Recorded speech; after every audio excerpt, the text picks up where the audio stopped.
starting a company is not for the faint of heart. You should not start a company to spend less time working. You should start a company knowing that you will have to work like you've never worked before. You will have your best moment followed by your worst moment in a matter of 10 minutes. And you need to know that you have the ability to persevere and also know yourself and how you can bring yourself back on track when things hit the fan.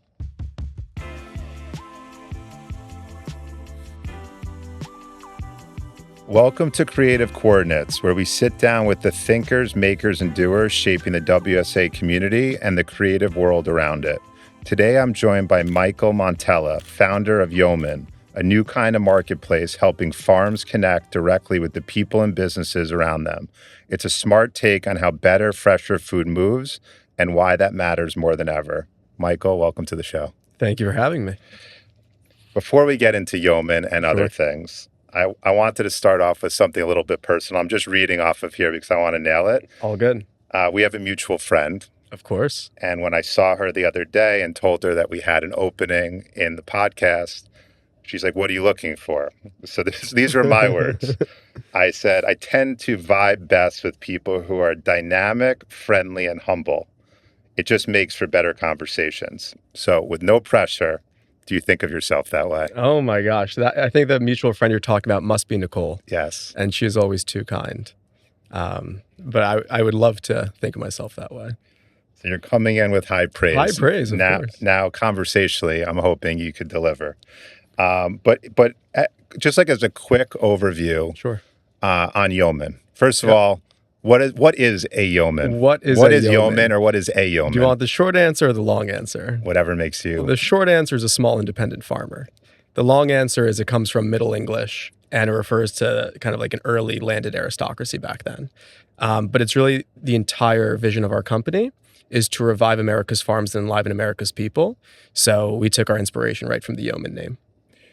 And when you were thinking about names for this new business, was it like you had this on the wall and you knew us? We did not have this on the wall. Okay. We were Yo Foods for a little bit because we thought it was funny, like Yo Foods, like you want what? We got Yo Foods. But so many of the farmers raised their eyebrows every time we said it. And I went to so many conferences and everyone's like, "What the hell is this?" So then we tried some other names and then Yeoman is just kind of what made sense for us. And your background when you were describing where you're from, the way you framed it, I'm going to let you tell your story too. Yeah. You ended with where you actually grew up, but the way you described it, I was imagining that you were going to say that you were from the middle of America. Totally. America's heartland. So where are you from and how does that beginning dovetail into what you're doing today? Perfect. Yeah. So as I think I said to you, very much from America's heartland, a very small, picturesque farming town where there are more livestock than people. That is a fact. There's also not a single traffic light in our town. And believe it or not, this is a 90-minute drive from New York City. It is Stillwater, New Jersey. It's this beautiful little town tucked away in the northwest corner of the state. And growing up there, so many of our family friends are farmers. We live adjacent to many farms as well. And every single year growing up, I would see barns shutter their farm doors. And that was kind of just something I didn't really understand growing up until I went and studied economics and really understood what was happening to America's heartland. And then additionally, we saw all the local businesses in our town completely close, whether it was in Stillwater or nearby towns like Frieden. And again, it was starting to study these things as I grew up and come to understand what was happening. And so did your brain naturally gravitate when you finished school that this is a problem you want to solve?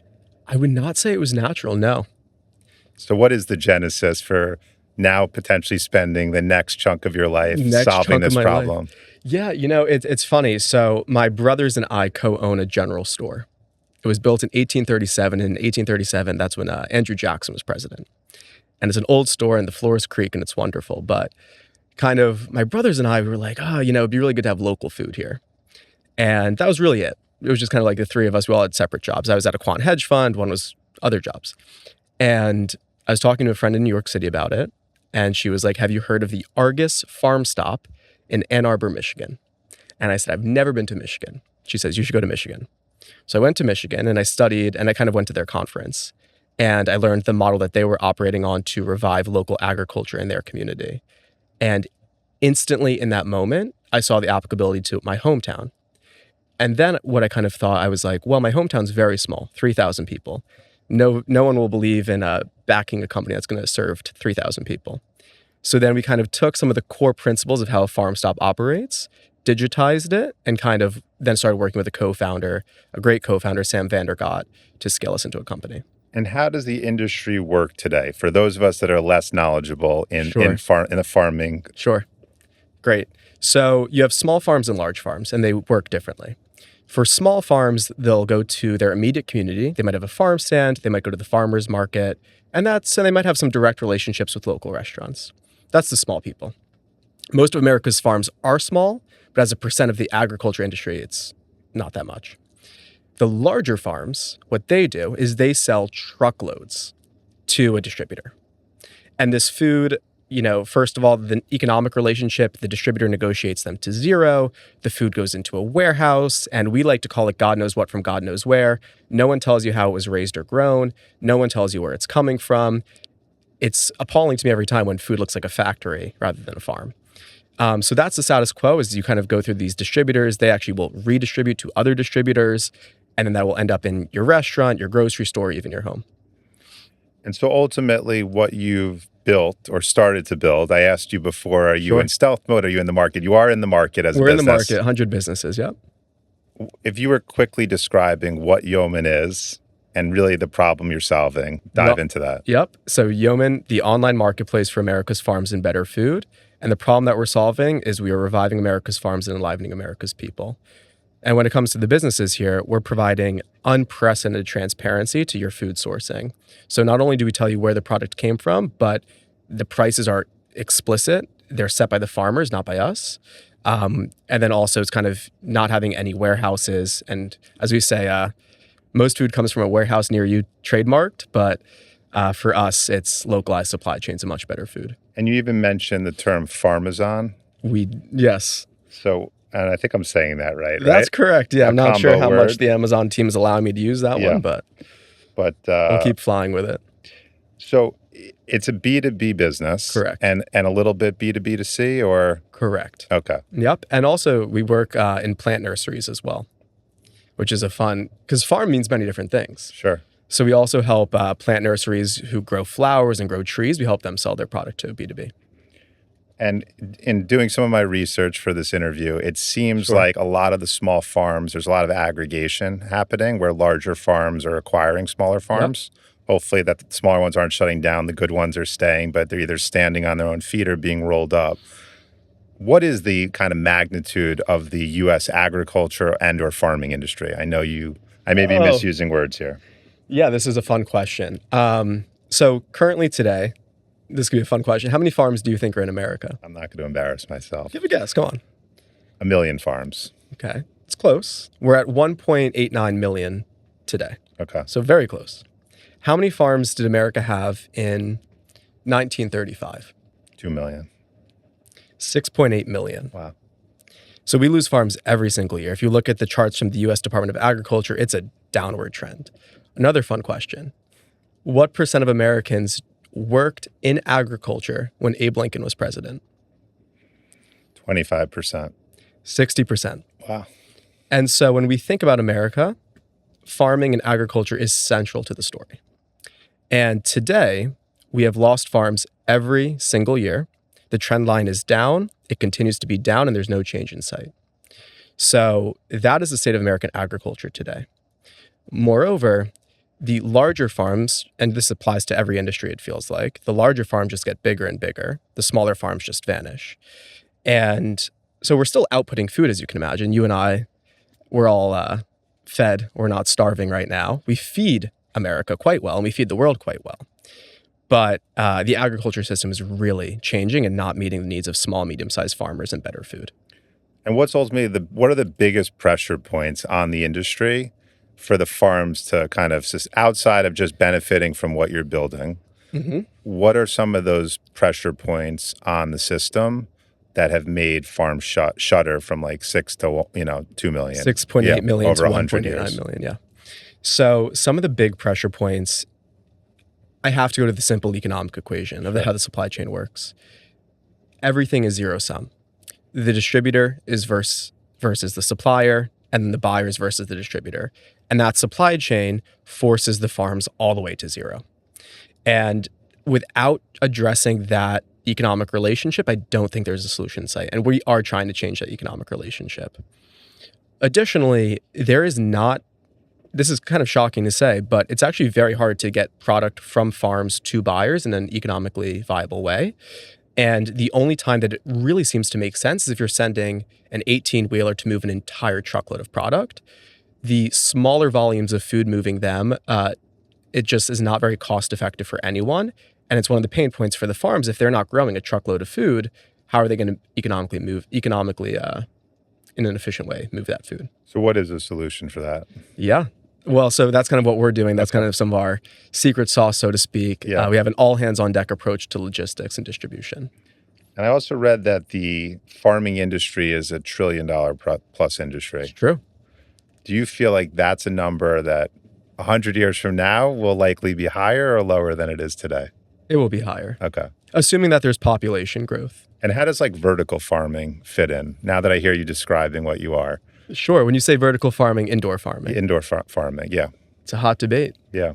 This might get me in some trouble. So, okay. But I can pretty much. There's a big schism in agriculture. Sure.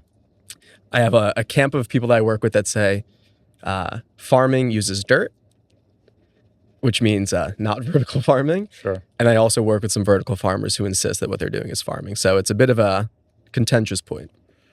And this show is really dedicated to entrepreneurs and creatives, and there's elements of both in what you're describing. Yeah, and I'm sure you interview farm founders every single day. No, this is a one-of-a-kind interview. Oh my gosh, I appreciate it. As we were saying before, the happier grocery connection, and I think that there's a lot of the ethos of what's happening around here ties into health and wellness and organic, of course, and eating the right way. But kind of going, you said you went to a good university. We don't have to go there, but decent, yeah. Yeah, great university. So high achiever at a young age. Finance followed that. Yeah. And then I don't want to age you on the show, but sure, a young entrepreneur is a perspective that I think is relevant for listeners of this show. What prompted you to gain the courage to go out on your own and start your own business? Oh my gosh, yeah. I feel like a lot of creatives relate to this as well. I think a lot of people who are creatives or entrepreneurs do not like being told what to do. They don't really like constraint. And my entire life, I've been that way. Famously, when I was a kid, I marched into my superintendent's office in like the second grade and tried to tell them how to do their job. So I've always been rather audacious and drove my parents crazy. But the benefit of that is, the benefit and the curse was I had a hard time working for people. I was lucky to be at an exceptional company with exceptional people, but I kind of just really wanted to march to the tune of my own drum. And that was a huge part of it for me. And then additionally, we're at this day and age in American society and global society where there are a lot of challenges. I think everyone, regardless of political color, will say that. And I think right now, people in our generation, Gen Z, feel pretty disillusioned with government as a means to address these core issues. So for me, I kind of took a step back and thought that a company was the best way to do that, because I don't have to get elected to do this. I don't have to work with lobbyists to do this. I can literally just do it. So that was very much a part of it too. And as we all know, in order to have a company, typically you need some type of capital. Sure. Or amazing skills that solve every capital need, but assume businesses need money. Sure. As a young founder and knowing you need capital and likely having never gone through that process before, how has that unfolded for you so far? Well, can I push back on your question a little bit? I think the beauty of today is you don't actually need that much capital. You need a good idea, a connection to Wi-Fi, and some decent hardware to write on. If you have those things, you can start a business in a few days without capital. And I think that's a huge democratization of opportunity that's happening right now.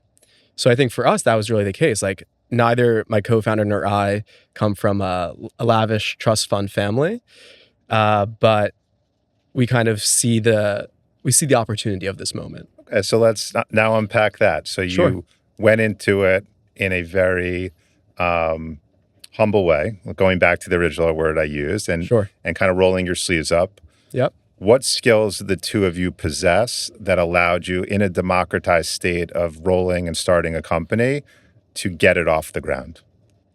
Great question. My co-founder is one of those kids. He's just been building for his entire life. He hacked together websites when he was like 12. He was like a YouTube celebrity when he was 13 with Legos. He built multiple websites and web apps and things in college. He's just kind of one of those people who like, he has a problem and he just like goes on his computer and builds it. So that's his superpower. Mine is a combination of community building and just deep grit. So for community building, at our coffee shop out in New Jersey, the general store, we have the local knitting group come in every Thursday. And so I'm used to kind of fostering in-person community, and that's what we do through Yeoman. And let's use sales as like another skill set. Yeah. Right? The world's changing. You're saying sales. Yeah, the sales side of it. Yep. You could say community building is part of sales. Yep. But how, starting a business, even for all of us to learn, you're starting a new age business, two co-founders, different skills. Yep. What was your approach or what is your approach right now? Yep. And how do you even get people on the platform or get the word out there about what Especially when you don't have anyone. And it's a chicken or the egg problem, right? I want suppliers, but I don't have buyers. I want buyers, but I don't have suppliers. Sure. We were so clear about our mission and our vision. So clear. Revive America's farms, enliven America's people. We're going to do that. So the farms who never heard of us before, they might have been like, I don't know who the hell you are. Right. But we'll support you a little bit right now. That was key for us. I think that was a core component of us building this marketplace early on. And then also the second thing is having absolutely no ego and approaching, and I mean this from the bottom of my heart, I have been shocked. Every single farm I work with is much more intelligent than me and my co-founder combined. And we approach every single conversation wanting to learn the ins and outs of their business so that we can serve them better. And that's always been the case. We go out this spring, I was on a farm for calving season. The cows were being born and just asking questions about, livestock economics. And when it comes to the low ego thing, right? For many months, I'm doing delivery myself, which is, my roommates joke that this was a very convoluted way of becoming a delivery driver. But I feel like having the low So are ego. you guys at the center of the distribution as well? Exactly. Okay. Yep. Got it. There was a platform called Goldbelly. I don't know if you're familiar yeah. with that, which I kind of saw 10 years ago, 8 years ago. I think they're still kicking. Oh, they're doing great. But Yeah. COVID completely, positively Totally. enhanced their business. But they Yep. were essentially bringing, the best foods in America to people's doorsteps. Exactly. And so we've seen marketplaces. And when you have a niche marketplace, I like your approach of trying to go roll your sleeves up and shake hands. I mean, are you literally calling people? Are you showing up at their farms? How are you? We do everything. Yep. So we call them, we email them. Believe it or not, farmers don't really answer email. Okay. I learned that the hard way. Yeah. They had a lot of automated drip campaigns and no responses. And even clustering, right? So to gain economies of scale in conversations, are there certain parts of the country you're based in New York City? Or mostly out of New Jersey now, but technically headquartered in New York City. So it's easier starting out to kind of stay a little bit local. And when you compare even the Northeast farming industry to Middle America or other parts of the U.S., how does it compare? How does it rank? In terms of size, it's smaller. So California is the biggest agriculture state. And then obviously there's the commodity crops in the middle of the country. So our agricultural industry is smaller, but we have some unique privileges. First, a lot of people are growing kind of diverse things. There's a lot of regenerative agriculture here. There's a lot of organic agriculture. There's a lot of seed varieties that you want to get from a commodity crop grower. And then between Boston and Washington, D.C., you have such a robust consumer market where people are willing to pay for better food. And there's the farming community that services that. I learned about New Jersey tomatoes years ago. A friend of mine started a Jersey tomato sauce company. So which one? You're putting me on the spot. I actually forget the name. But it's okay. When he told me that, I was always intrigued that Jersey had great tomatoes. Is that a thing? Some of the best tomatoes in the state. And I feel like as an Italian, I'm obliged to say that. So you're building a company, a marketplace from zero. Yep. Two founders. Yep. You've started to raise some capital. Yep. Even though you don't need capital. Correct. To launch. But now that you're kind of in the market, you've raised money. What are some of the learnings at this next phase of the business that either surprised you or that you expected that you think others that are maybe in similar shoes and thinking about starting their own business could benefit from? What can you be more specific? What stage are you? I'm saying you as a business right now, right? You built a product. Yep. You're in the market. You've Yep. raised some money. So you're kind of out of inning one. Yes. I don't want to say you're in the ninth inning. I like to still think we're in the minor leagues. It's Okay. we're playing. We have a long career. You're in ahead of double A us. now. We're in You're not double A. single A. So in Yeah. double A baseball. We hope to be like Aaron Judge level. So, but what are some of the, let's just start with, what are surprises? Something that you're just like, I did not realize how hard or how easy something that's happening has always become. how hard. It's always nothing. Nothing was surprisingly easy. I've really been astounded by how smart so many people I work with are, and how much smarter they are than me. Again, I said that at the beginning. All the farmers I work with, they're agronomists. They're their own chief marketing officer. They're mechanics. They're engineers. It's just remarkable, the breadth of skill. So I think that's been across, and same with restaurants, the chefs I work with. That's been incredible. Sales, it's a unique skill set. And I actually don't think I have the best skill set for it. I'm realizing that I really prefer to be a product person. So that's, we're actually hiring for sales right now if anyone wants a sales role in the farm and food space. So there's that component to it. And on the sales piece, I think you and I can probably walk into a place and get them to buy some food, right? I think you could do that. Hope so. You hope so? The challenge is doing it at scale, efficiently, in a way that you can really measure kind of your investment and your output. That's something we're actively trying to get better And do you at. even have time to have self-reflection and with your co-founder to be like, all right, how did we do this week? How did we do this month?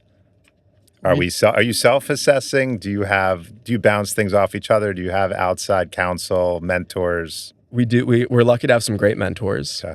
And honestly, some of our customers have become great mentors. And it's actually a very funny experience because we're so in the weeds of our company. I forget that we have certain settings on. Like all the time, my co-founder is like, oh, by the way, we have this setting. I'm like, when did we put that in? And it was like 6 months ago at like 2 a.m. But it's great with all these mentors. They're always a fresh perspective. They ask the simplest questions. And we're like, oh yeah, we could totally just do that. So they're invaluable. And you're tracking a marketplace, so you're seeing activity that's happening. Yeah. What has been one of those early milestone or light bulb exciting moments where you looked at each other like, wow, I can't believe that just happened? Yeah. And I'll say was it a group that entered the marketplace? Was it a size of a purchase? Good question.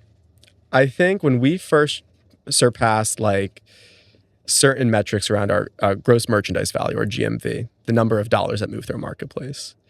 Honestly, I think the first dollar that moved through, we were ecstatic. We were like, oh my gosh. I think my co-founder and I drove up to Wild Hive Grain Farm in Clinton Corners, New York, and brought it down to a buyer in New York City. That was one of the first orders. And we were just like over the moon at the first order.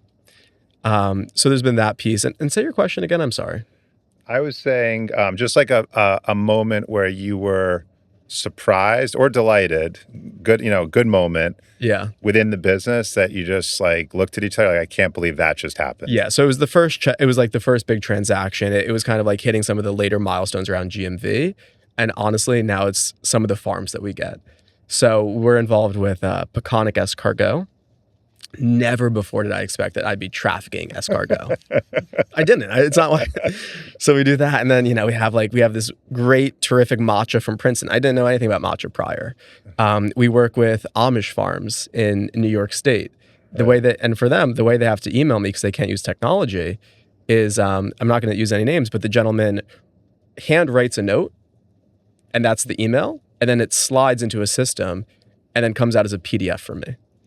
So it's kind of been these casts of characters that we get to work with. I mean, you're putting technology in front of America's groups heartland. I don't want to make any assumptions, but just on the surface seems like a little bit less technologically savvy.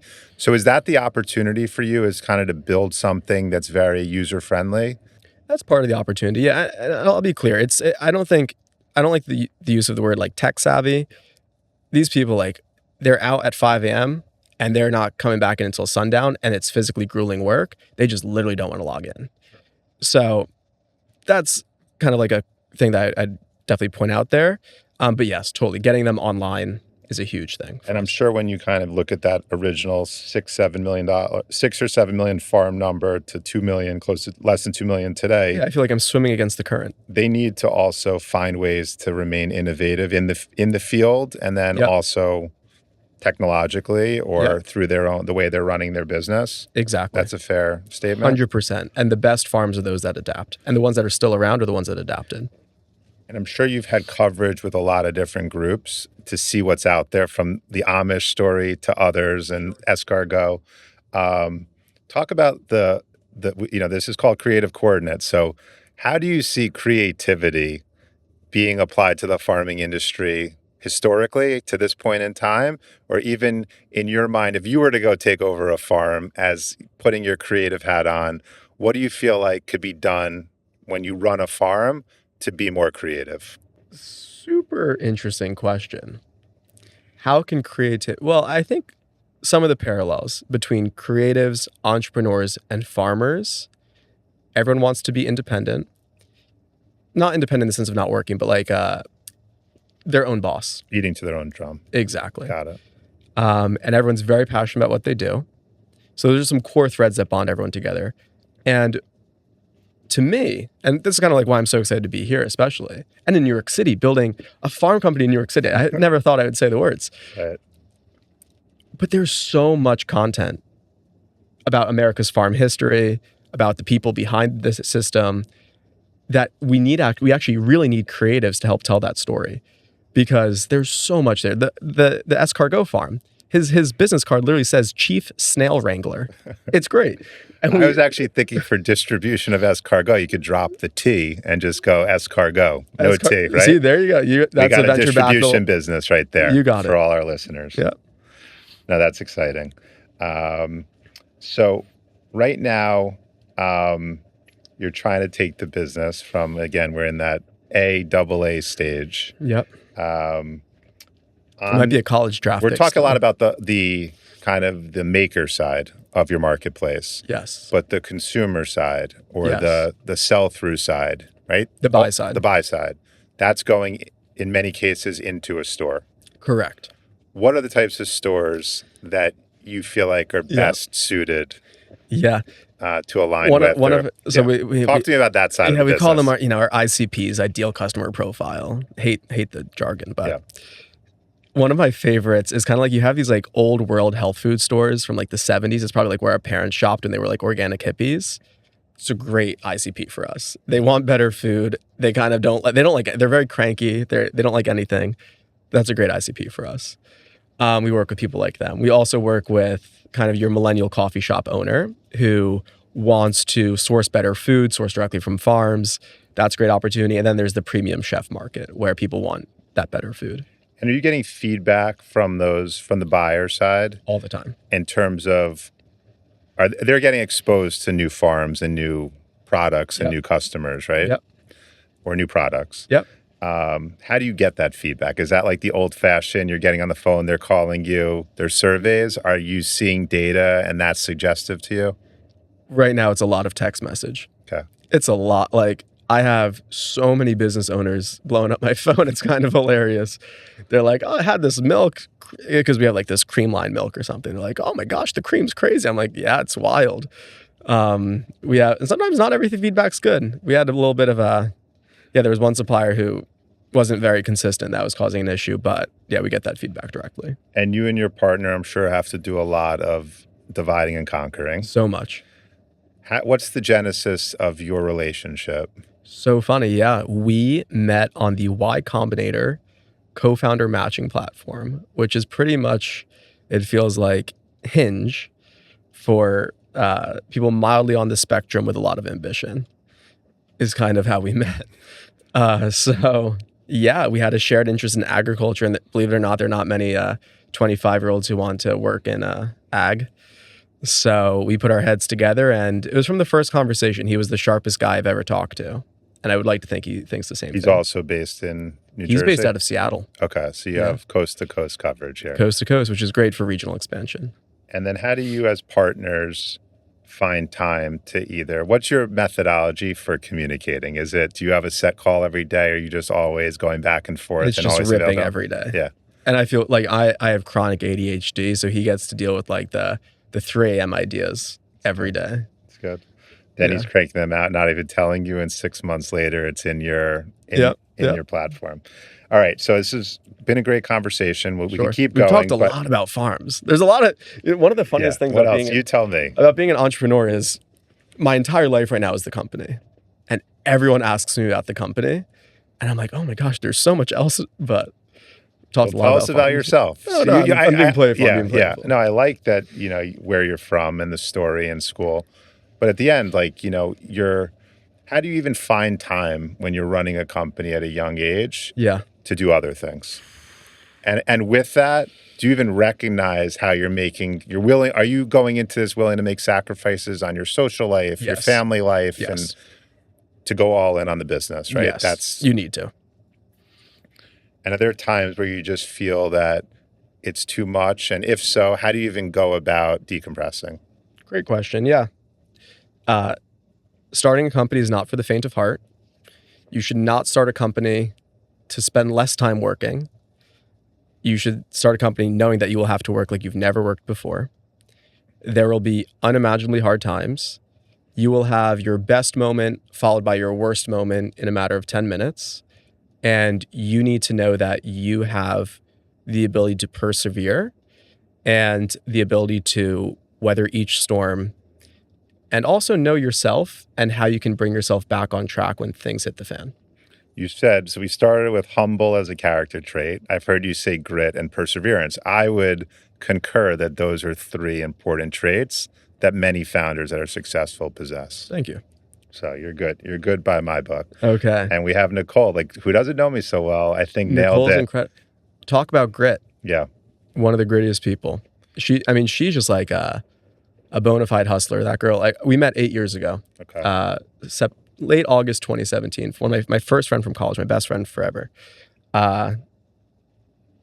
Just a tireless hustler. It's incredible. You went to one of the best schools in America, if that's where you guys met. Yeah. How do you stand out amongst your peer set? Do you view it as a positive? Does the competition scare people? How do you fit in when everyone around you is so ambitious? Good question. You have to know yourself and your unique value proposition as a person.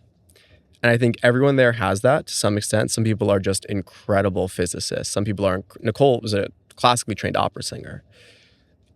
Everyone has to bring a unique perspective that is like a third standard deviation in terms of its exceptional quality. When you applied to college, Yeah. what was your essay construct or concept about? It's so funny. It was similar to everything we've discussed about what the hell is happening in small town America. Why is everything closing? Oh my gosh, what am I gonna do? So Trying to solve problems, right? Yeah. Acknowledging what's happening, but also not giving up and trying to persevere. Yep. All right. So we have a segment of this show that we call Rocket Round. Let's do it. It's meant to be I said before, these interviews are like the practice portion of a tennis match, the warm-up session. Sure. This is a little bit more, we're on the same team, but back and forth. You do get unlimited passes if there's anything. Unlimited. And you could pass forever, or you could come back to it. Okay. It's on you. You tell me. And can I volley back to you the same question or? Well, that will be, you could be a co-host one day. Okay. You could do whatever you want. Okay. What's one food you'll never get tired of? Hamburger. Without cheeseburger, hamburger, whatever you want to call it. Where's your favorite place to get a cheeseburger? Dude, when you're as deep in burger world as I am, you don't even have favorites. It's like whenever I was sad growing up, it would just be like burger. Okay. Still to this day. Just like my son. Favorite farmer's market in America? Favorite farmer, got it. Copake Hillsdale Farmers Market in the Hudson Valley. It is unlike anything you've been to. It's like surrounded by these verdant fields in the middle of nowhere. I don't even know what market they're addressing because there are no people around, but everyone's somehow there. It's great. I'll add it to my July travel schedule. Yeah, we're all going right after this. Okay. What's something about farming you didn't expect to learn? How intelligent every farmer is. What's a book or podcast that's impacted you recently? I mean, the book that impacts me always, I feel like, is Moby Dick, which is... What is it about that book that resonated with you when you first read it? So this is the point in the podcast where I say I really like whales. No, but it's existentially just very profound. Okay. Yeah. What's the most underrated ingredient? Underrated ingredient? I'm going to say, for me, it's grass-fed butter. I use it all the time. A stat about farming that shocked you? For every $1 that you spend in a grocery store, the farmer who grew that product gets less than 14 cents. Who's the most interesting founder you've met? I've had to meet them. No, it could be someone that you just respect. A fellow founder. A fellow founder that I just respect. I mean, there are countless. My college roommate's a founder, an exceptional founder, Jonathan Fishman. What does he do? He's kind of building autonomous AI agents. It feels like everyone's doing that, but he's doing a great job in that space. So he has to be one. Nicole's a founder in her own right as well. She founded a fashion magazine on Harvard's campus. So I feel like I have to do my two closest people. Your people. Favorite place to think or ideate? Partners Coffee Shop on 7th Avenue, a little bit north of West 10th. I don't know why. I don't know what they're doing there, but something about it. We got two places to go. Yeah. I'm also plugging them because we're trying to work with them. There you go. Smart, savvy. What's your hidden talent? Hidden talent? Probably furniture making. Elaborate. Well, it's mostly my eye and my brother's carpentry skills. I kind of just tell him like, this goes there. But we built a few really nice pieces, all out of reclaimed barnwood. And did you put them in your general store? Some of them are. Yep. We actually do have some. Where is your general store? You didn't say that. Stillwater. Stillwater. Hometown. Okay. Yep. I assume that, but I just want to make sure. What's your go-to healthy snack? It's got to be Greek yogurt. I feel like that's everyone's right now. All right, we got two more here. What song would you play when Yeoman hits its first, let's just say, million or 10 million in revenue? I don't know how much you're doing to this. Yeah. I don't want to lead here too much. What's the celebratory song that you would burst out with? It's got to be something like, or what artist? Should have been a cowboy, if you know that song, or Courtesy of the Red, White, and Blue, or some like Willie Nelson or Hank Williams Jr. deep cut. Smart. All right, last question. If you weren't building Yeoman, which I know you plan on doing forever, what would you be doing? I have no idea. Seriously, and I think that's actually, to be serious at the end of this, it's an important mentality for founders. You cannot have a plan B because you will always tell yourself there's a plan B. So there's no plan B. Brilliant. All right, I have one other acronym. I'm a big fan of acronyms, given the world that I'm in. Do you know our acronym? Is that where you're going? I'm going to go there. LLTF. LLTF. I have not heard of that one. This is something that I have not revealed, but during the last few years, I've had so many conversations with people across industry that when you're in a business, like you were saying, you just will like blurt out an acronym, assuming everyone knows what it means, that I created the periodic table of acronyms. So I am equipped publicly to talk about acronyms. Yours is LLTF. LLTF. Tell us what that means. And with that. LLTF. Well, hopefully we make it on your periodic table. I have to figure out where I place it, though. It's categorically organized. We are trademarking it. Okay. We did come up with it ourselves. Yeah. And I did see it somewhere. So if you don't want to say it, we could just keep it. No, it's okay. Yeah. It's okay. Yeah. It's a good way to close out. Tell me. LLTF is Long Live the Farmer. What does that mean to you? Long live the farmer. We're reviving America's farms, enlivening America's people. Our goal is to increase their revenue and revive America's farms. I think you did a great job today. The report back to Nicole will be a great recommendation. So thank you for making the time. Thank you. Looking stylish. Thank you. Blending in. It was the combination of America's farms with the Cowboys. This was WSA coded, hopefully. There you go. You did your research, but thanks for doing this. Thank you for having me. Really appreciate it.